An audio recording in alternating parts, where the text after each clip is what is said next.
work full-time, or pretty much full-time, and go to school full-time. So life gets pretty hectic all the time, really all the time. Okay. Shy writes, and we're here with Sabin Davis, and we're going to elaborate a little bit about fashion and art and everything that she does. So can you just give us a little detail of who you are and what you do and how you got into all of that? Okay, well, as you know, my name is Sabin. I go to UNT, the University of North Texas. This is actually my second year at UNT, but it's actually my fourth year of college. I graduated with an Associate of Arts from a community college in my hometown. And then I decided to transfer into fashion. Little did I know that UNT's fashion program was going to be 4 years, so it added 2 years to my degree plan. So technically I'm a senior this year.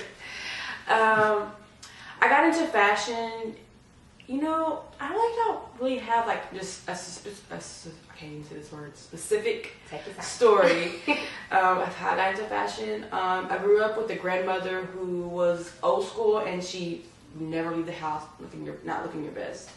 And she would always put me in like frilly dresses and like do my hair in all these ways that I just hated. Like I hated it so much. I was actually the biggest tomboy growing up.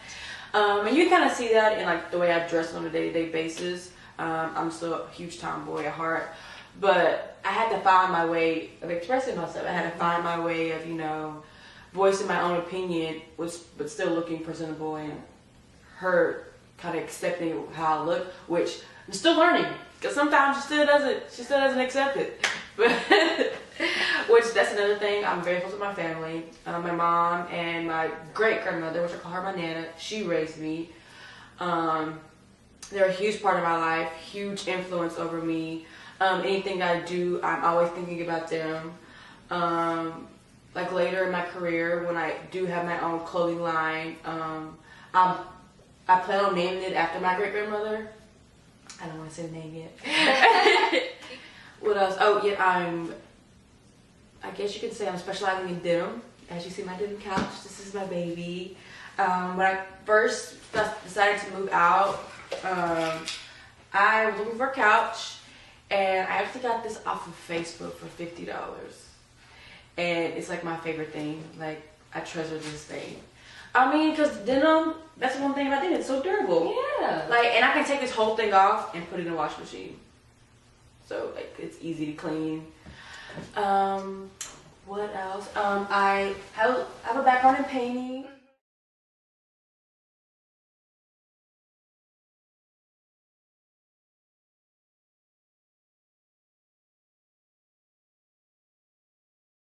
What else? I have a background in painting. I do love painting. Okay. That's a watercolor drawing. A girl from one of my painting classes or drawing classes. What inspired this? That class was like an eye opener for me because I didn't grow up drawing. I taught myself how to draw. So this is much easier to do than that. The human body is just, it's just a beautiful thing, and I think when people see like a nude person, they automatically sexualize it, but you really, if you're learning how to draw, you realize that you can't draw unless you can draw a person. Right. You know, and because it's so organic, and the curves, and capturing the muscles, and just, it's actually very difficult. The girl we were drawing, she's an awesome person. She's very eccentric. Her style is really awesome. She's very different. I think this captures her. She just has like this aura around her that's, you know, she's just always fun. This sewing machine one was one of like, I want to say the 4th or 5th painting that I actually ever did. It's just a vintage sewing machine. I wish I had it. This is not mine. I was learning how to paint in a different technique, so this is something that I usually wouldn't paint. This is more of how I would usually paint. It's more expressive. Picture of Rihanna active of a red carpet. I'm not even sure what designer she's wearing, the dress she's wearing, but I just like the way that the fabric flowed on her, and I wanted to capture it in brush strokes. So that's how I got that one. And I added a couple colors just because it was just so, just black and white. A lot of type of artwork I like. I like expressive stuff. I like to see people's emotions in their work. So, okay. Yeah, that's my goal. Okay, so your overall goal as an artist and a designer is to bring out expressions of other people. I want to bring out people's emotion. I want to encourage people to be true to themselves. Trends are cool, and some people are trendy. But it's also, I think it's awesome when you have your own sort of style and you stay true to it all the time, all year long, no matter what, no matter who's big, what style is at the time. Like, I just love when people are just true to themselves. Okay, let me ask you this. Going back to the fact that originally you are a tomboy. You have a tomboy swag, right? So when you were moving into fashion, how was that kind of taking what defines who you are into what you wanted to ultimately become? When I decided to go into fashion, and I was trying to find my niche of what I was eventually going to be in, I really just wanted something comfortable. Okay.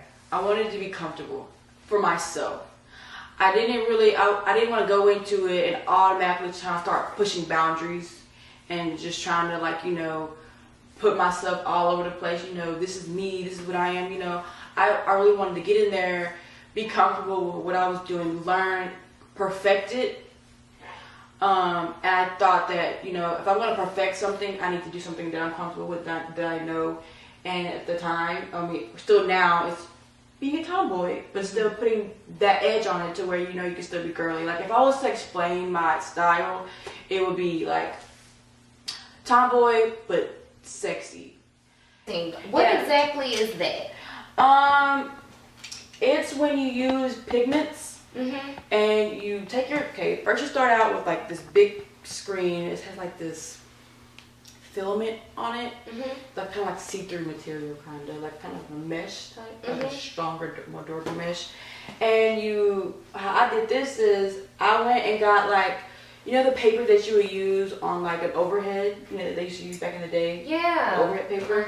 You take that, and this is probably about 7 layers, I believe. I did 7 layers. And you saturate it to where the darkers pop more than the lights. And you do like 7 different layers of that. And you burn it onto the screen, which with like, this stuff is called, what is this? It's some kind of chemical you coat the screen with. Okay. You lay the overhead paper on there and you put it in a dark room. You let it dry, and then you put it under this light, and it burns the design onto the screen. Wow. And so then you lay it down, and you just take this thing called a squeegee, and you put the color you want, and you just slide it across the screen, and wherever the light did hit, it comes through. That's amazing. It's actually really hard. Is it? It is time consuming. How much time do you think? Well, this is really nice. If I factor in the fact that the chemical that I used to put on the screen takes like 10 hours to dry. 10 hours? And I had 7 layers, so I had to do 7 different screens. Wow. Yeah. This one was also like another overhead. I used overhead paper and another picture. I call it some spoons. Spoons. Let's give some detail into this. So I was a demo girl for a while. I gave out like food samples at a grocery store. Okay. It's like the first job I had when I decided to move out and move up to college. And I just remember standing there for so long. And I looked down and it was just like this little box of like plastic spoons, and I thought, oh, that would be a cute painting. I never got around to painting it, so I used it for a screen print, and I just put a silhouette of a selfie I had on top of it, and I used it because at that time that was where I was at in life. Okay. So I feel like a lot of my artwork describes me like this is where I was at. I was first moving out of my mom's house, going to school, first time away from everybody in my hometown. I was at a job that I didn't hate it, but I definitely didn't love it. Right. I feel like I found something beautiful in the situation. I put it on a jacket and I can wear it. Cool. Okay. Yeah. I like this. Because a lot of stuff is just like memories, you know? Kind of like how people like have t-shirts for like every event in high school or something. Like it's just memory. Like you pick it up and like, oh yeah, you know, I was at this point in my life at this time, or this is where I got this from. Yeah. Okay, cool. So what are some upcoming things you have coming up? Right now I am really just focused on school big time. This next coming semester is going to be another difficult semester. Okay. I'll be taking more classes. I'll be taking, I think, fashion illustration, advanced sewing, and advanced pattern making. So I'll start making more and more difficult garments, which I'm excited about. Because, you know, I'm ready to be able to just go. Yeah. I'm ready to just take off. Like, you know how it's like building up inside of you, and you're just so ready to get it out. Like, I'm ready.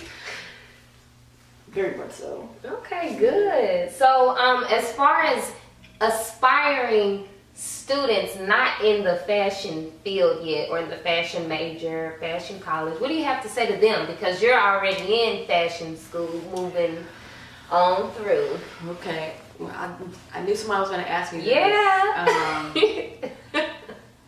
If you are not sure you want to do fashion, don't do it. Don't do it. This is part of the hardest thing I've ever done. The hardest thing I've ever done.